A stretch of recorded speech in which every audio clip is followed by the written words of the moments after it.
Sahabat setia Go-Worry yang dikasihi Tuhan, Shalom. Hari ini adalah Selasa 14 Mei 2024. Kita bersama-sama merayakan Pesta Santo Matias Rasul.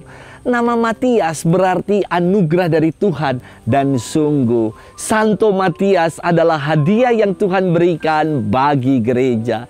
Matias tidak termasuk dalam kelompok 12 rasul yang dipilih oleh Yesus secara langsung.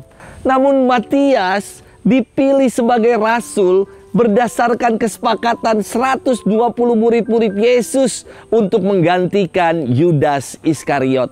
Dalam Kisah Para Rasul dikisahkan bahwa para murid mengusulkan dua nama ini. Yang pertama adalah Matias, yang kedua adalah Yusuf, yang disebut juga Barsabas atau Yustus.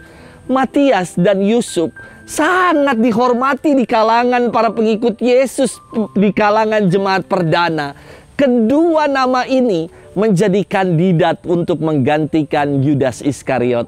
Dan ketika para rasul dan para tua jemaat berdoa dan mereka membuang undi, terpilihlah Matias sebagai penggenapan dari kelompok 12 murid Yesus. Ia mewartakan kabar sukacita hingga ke Kapadokia dan ia wafat sebagai martir di sana. Hari ini kita akan bersama-sama merenungkan firman Tuhan yang diambil dari Injil Yohanes 15 ayat 9 sampai dengan 17.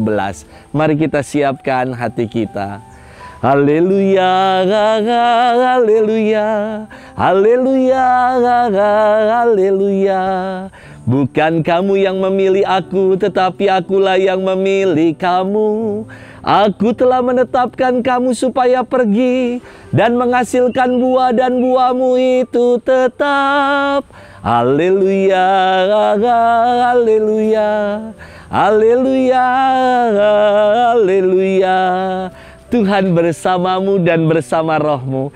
Inilah Injil suci menurut Yohanes. Dimuliakanlah Tuhan. Pada perjamuan malam terakhir, Yesus bersabda kepada murid-muridnya, "Seperti Bapa telah mengasihi aku, demikianlah juga aku telah mengasihi kamu. Tinggallah di dalam kasihku itu.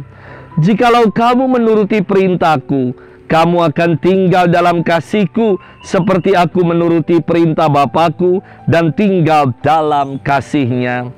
Semuanya itu kukatakan kepadamu, supaya sukacitaku ada di dalam kamu dan sukacitamu menjadi penuh. Inilah perintahku, yaitu supaya kamu saling mengasihi, seperti aku telah mengasihi kamu. Tidak ada kasih yang lebih besar daripada kasih seorang yang memberikan nyawanya untuk sahabat-sahabatnya. Kamu adalah sahabatku, jikalau kamu berbuat apa yang kuperintahkan kepadamu. Aku tidak lagi menyebut kamu hamba, sebab hamba tidak tahu apa yang diperbuat oleh tuannya. Tetapi aku menyebut kamu sahabat, karena aku telah memberitahukan kepadamu segala sesuatu yang telah kudengar dari Bapakku. Bukan kamu yang memilih aku, tetapi akulah yang memilih kamu. Aku telah menetapkan kamu supaya kamu pergi dan menghasilkan buah, dan buahmu itu tetap. Supaya apa yang kamu minta kepada Bapa dalam namaku, diberikannya kepadamu. Inilah perintahku kepadamu, kasihilah seorang akan yang lain." Demikianlah sabda Tuhan. Terpujilah Kristus. Sahabat setia Go-Worry yang dikasihi Tuhan, Shalom. Beberapa waktu yang lalu, orang tua dan keluarga dari para Romo Projo Jakarta mengadakan ziarah ke Malang. Wah, selama di perjalanan, para orang tua dan keluarga sharing tentang anak mereka atau saudara mereka yang jadi imam. Ada yang mengisahkan bahwa ada orang tua yang begitu berat sekali untuk melepas anaknya menjadi imam karena pupus harapan mereka untuk bisa momong cucu. Ada pula orang tua yang berkisah bahwa ia tidak percaya dan tidak menyangka anaknya yang begitu nakal ini bisa jadi imam. Nah, ini yang cerita pasti mama saya yang cerita. Sahabat setia Gowori yang dikasihi Tuhan, firman Tuhan hari ini menjadi referensi untuk ibadah-ibadah perkawinan. Apa yang istimewa dari bacaan hari ini hingga dijadikan salah satu referensi dalam ibadah perkawinan? Jawabannya, karena firman hari ini syarat akan makna kasih. Yesus mengungkapkan bahwa kita sungguh dikasihinya. Sebagai pribadi yang dikasihi Allah, kita pun diajak untuk saling mengasihi. Kasih Tuhan diungkapkan secara nyata dengan Ia menyebut kita sebagai sahabat, bukan hamba. Dan karena kasih-Nya yang begitu besar kepada kita, maka Allah memberikan nyawanya sendiri melalui Yesus putranya yang berkorban untuk menebus segala dosa-dosa kita. Kasih Allah bukan omdo, namun ditunjukkan melalui perbuatan nyata. Kini yang Tuhan kehendaki adalah agar kita tinggal di dalam kasih-Nya. Tinggal di dalam kasih-Nya dijelaskan dengan menuruti segala perintah Tuhan atau taat pada kehendak Tuhan. Apa yang menjadi perintah dan kehendak-Nya disampaikan dengan jelas di akhir firman Tuhan hari ini, yakni agar kita saling mengasihi, bukan saling membenci, saling mendendam dan memusuhi. Namun Tuhan menghendaki agar kita saling mengasihi, berbuah limpah dalam kehidupan.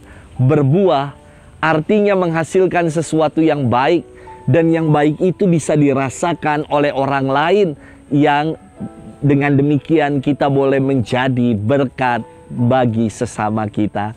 Sahabat setia Gowori yang dikasihi Tuhan, buat saya menjadi imam bukanlah prestasi, tetapi panggilan untuk melayani, untuk mengasihi kawanan domba yang Tuhan percayakan dalam gereja kudus-Nya. Mari kita buka hati agar kasih Tuhan yang sungguh besar boleh semakin kita rasakan dalam hidup. Kasih-Nya yang bukan pura-pura, namun pure, sungguh murni dan sejati. Maka pertanyaan untuk kita renungkan, apakah dalam hidup ini kita telah hidup dalam budaya saling mengasihi? Bukan budaya saling membenci loh, bukan budaya saling memusuhi, tetapi kita mau hidup dalam budaya yang saling mengasihi, saling merangkul, saling mau menjadi berkat satu sama lain. Selamat bermenung dan selamat berbuah. Tuhan memberkati kita selalu. Dalam nama Bapa dan Putra dan Roh Kudus. Amin.